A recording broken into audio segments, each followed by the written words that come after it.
नमस्कार श्रोते हो, आपल्या ऑडिओ बुक्स बाय आरती या यूट्यूब चॅनलवरती तुम्हा सर्वांचे अगदी मनापासून स्वागत आहे. थोर अश्रू या कथेत श्यामला आईने काय सांगितले होते तर, पायाला घाण लागू नये म्हणून जपतोस, तसाच मनाला घाण लागू नये म्हणून जप हो, आणि देवाकडे शुद्ध बुद्धी मागण्यास सांगितले होते. चला तर मग पुढील भागास सुरुवात करूया. रात्र 7वी. पत्रावळ. कोकणात पुष्कळशा घरी पत्रावळीवर जेवण्याची पद्धत आहे. साधेपणात किती सुंदरता व स्वच्छता असते. ताटांना ती कलई लावा व ती पोटात दडवा घाणसारी. माझ्या वडिलांना पत्रावळीवर जेवणे फार आवडे. बायकांना सुद्धा त्रास कमी, ताटे घासावयास नकोत. वडील सकाळी शेतावर जावयाचे.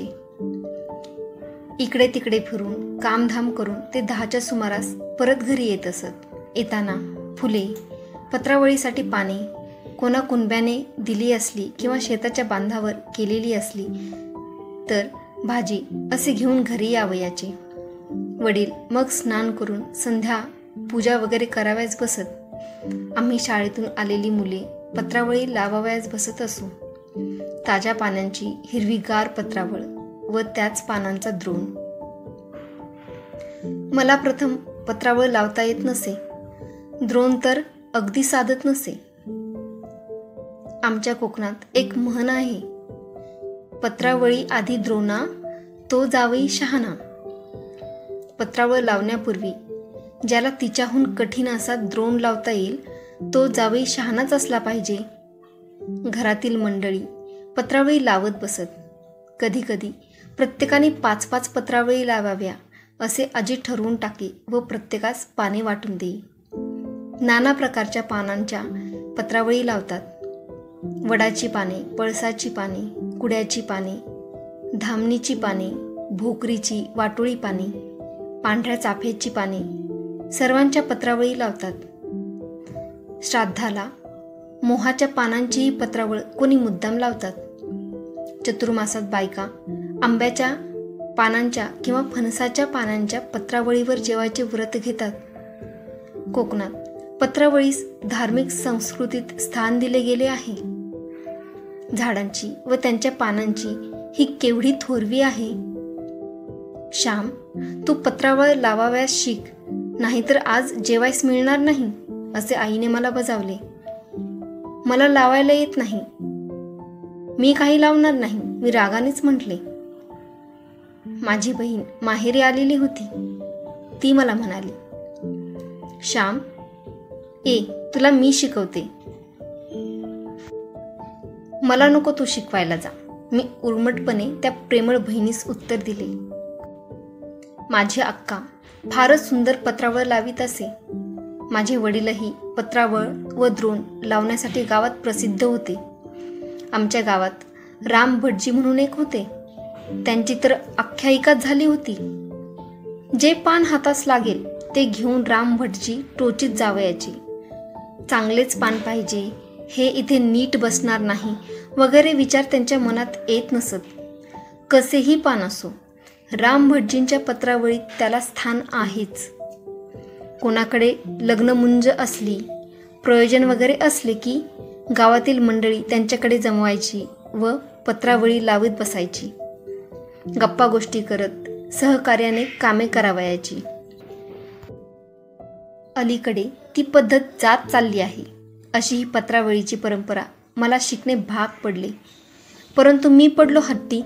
मी काही त्या दिवशी पत्रावळ लावली नाही. मी पत्रावळ लावली नाही व आईने माझे पान मांडले नाही. ज्याने त्याने आपापले पत्रावळ घेऊन बसावे असे ठरले होते. माझी पत्रावळ नाही. सारी जणे हसू लागली. माझ्यासाठी माझी अक्का रतबदली करू लागली. उद्या लावशील ना श्याम पत्रावळ? उद्या शिक हो माझ्याजवळ. आई, उद्या तो लावील हो, वाडा आज त्याला, असे अक्का म्हणू लागली. परंतु आम्ही एरंड्यासारखे फुगलो होतो. मी नाहीच लावणार. जा, नका वाढू मला जेवायला. माझे अडले आहे खेटर. मी तसा उपाशी राहीन असे रागाने म्हणत मी ओसरीवर गेलो. पोटात तर भूक लागली होती. कुणी आणखी समजूत घालावायला येते का याची वाट मी पाहत होतो. शेवटी माझी थोर निर्भिमानी अक्का तीच पुन्हा माझ्याजवळ आली.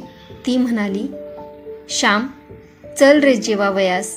मी उद्या सासरी गेले म्हणजे थोडीच येणार आहे समजावयास. उठ चल, लहानसे ठिकोळे लाव व त्यावर बस जेवावयास. 3 पानांच्या लहान पत्रावळीस ठिकोळे म्हणतात. 4 पानांच्या पत्रावळीस चौफुला म्हणतात. पळसाचे मोठे पान असले तर एकाच पानावर आम्ही मुले जेवत असू. एकच पान पुरे होत असे.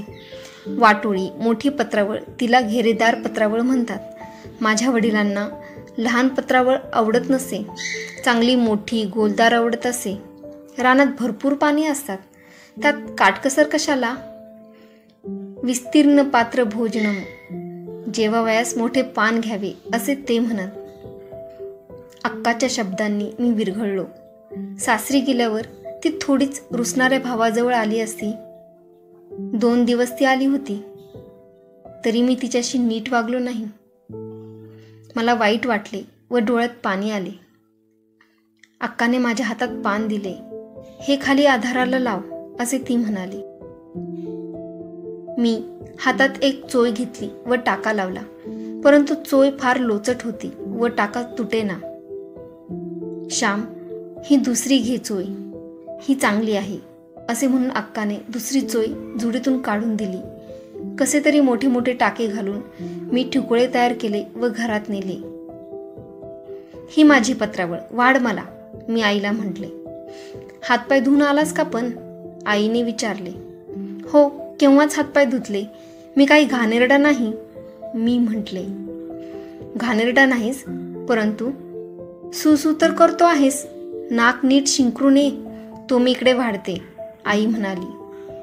मी नाक स्वच्छ करून आलो व जेवावयास बसलो. पोटभर जेव चांगला, उगीच हट्ट करतोस. तो शेजारचा वासू एवढासा आहे, पण कशी छान लावतो पत्रावळ, आई बोलत होती. मी रागाने भराभरा जेवत होतो. पत्रावळ कशी तरी लावलेली होती. तिचा एक टाका निघाला व माझ्या घशात अडकला. मी घाबरलो. शेवटी निघाला एकदाचा.